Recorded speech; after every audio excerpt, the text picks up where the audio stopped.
Au lendemain de la Seconde Guerre mondiale, l'Empire des Indes est encore considéré comme un des joyaux de la couronne britannique. Depuis le milieu du XVIIIe siècle, cet immense territoire situé sur le continent asiatique est une colonie britannique. Il est occupé par les armées de Grande-Bretagne, administré par un vice-roi qui dépend de Londres et exploité pour ses richesses agricoles, minières, sa main-d'œuvre peu chère et son vaste marché de près de 300 millions de personnes. En quelques années, cet immense territoire devient le porte-drapeau d'un processus essentiel dans la construction du monde contemporain, la décolonisation, c'est-à-dire le processus par lequel une colonie devient indépendante. Un homme est à lui seul le symbole du mouvement indien de revendication à l'indépendance. Son nom, Mohandas Karamchand Gandhi, plus connu sous le nom de Mahatma Gandhi. Comment cet homme, avocat de Bombay, participe-t-il à l'affirmation de l'Inde en tant que nation indépendante? En 1885, des Indiens qui, comme Gandhi, reçoivent une éducation britannique, fondent un parti politique, le Parti du Congrès. Celui-ci a pour objectif de donner une place aux élites indiennes dans le fonctionnement politique de la colonie. Il faut attendre 1906 pour que ce parti commence à réclamer l'autonomie de l'Inde. La forte minorité musulmane du pays, qui, elle, craint d'être submergée par la majorité hindouiste qui compose le Parti du Congrès, fonde quant à elle, séparément, la Ligue musulmane en 1906. Celle-ci, dirigée par Muhammad Ali Jinnah, est chargée de défendre les intérêts de la minorité musulmane. Dans les années 1920, à l'initiative de Gandhi, qui est alors dirigeant du Parti du Congrès, les appels à la désobéissance civile se multiplient.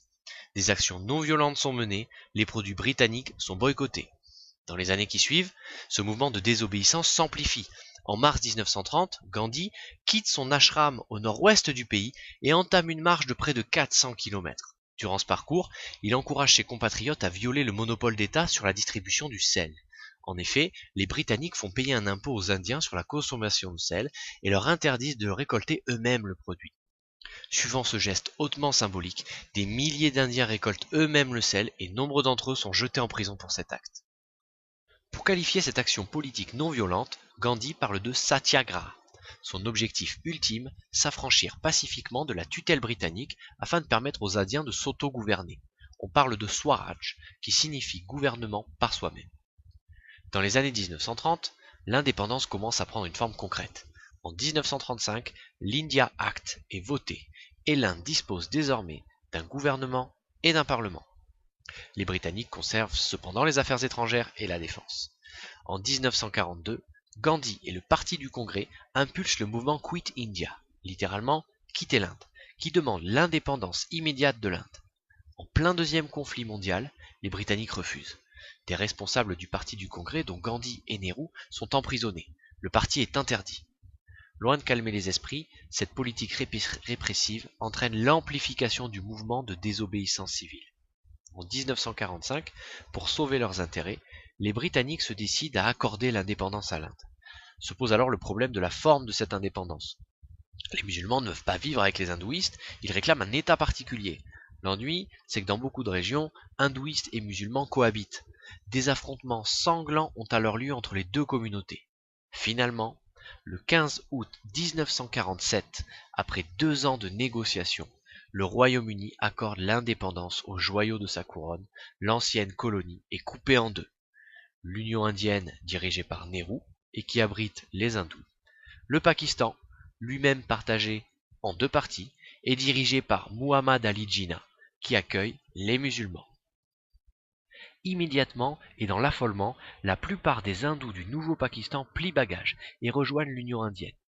Ils sont imités en sens inverse par de nombreux musulmans. Entre 1947, date de l'indépendance, et 1950, 15 à 20 millions de personnes se croisent par-dessus les frontières des deux nouveaux États, occasionnant au passage d'innombrables incidents meurtriers. L'Inde est indépendante, mais la région n'est en rien pacifiée.